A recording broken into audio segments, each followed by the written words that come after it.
மாத்தூர் தொட்டில் பாலம் அருகில் உள்ள பெருந்தலைவர் காமராஜரின் சிலை உடைக்கப்பட்டதற்கு இந்திய நாடார்கள் பேரமைப்பு கடுமையாக கண்டித்துள்ளது. பெருந்தலைவர் காமராஜர் 1963ஆம் ஆண்டு முதலமைச்சராக பணியாற்றிய போது கன்னியாகுமரி மாவட்டத்தில் மாத்தூர் தொட்டில் பாலம் தொடங்கப்பட்டு 1969ஆம் ஆண்டு கட்டி முடிக்கப்பட்டது. தெற்கு ஆசியாவிலேயே மிக உயரமான இப்பாலம் அப்பகுதியின் வறட்சியை போக்கி வளம் கொழிப்பதற்காக காமராஜர் யோசனையின் பெயரில் கட்டப்பட்டது.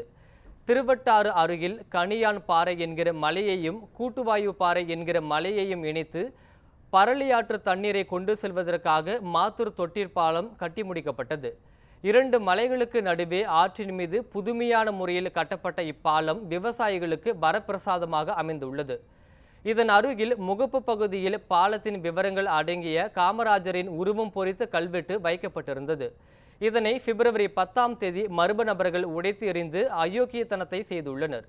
இதனை கண்டித்துள்ள இந்திய நாடார்கள் பேரமைப்பின் தலைவர் ராகம் சவுந்தர பாண்டியன் குற்றவாளிகளை உடனடியாக கண்டுபிடித்து தண்டனை வழங்க வேண்டும் எனவும், பெருந்தலைவர் காமராஜரின் முழு உருவ சிலையுடன் புதிய கல்வெட்டு அமைக்க வேண்டும் எனவும் முதலமைச்சர் ஸ்டாலினுக்கு கோரிக்கை விடுத்துள்ளார்.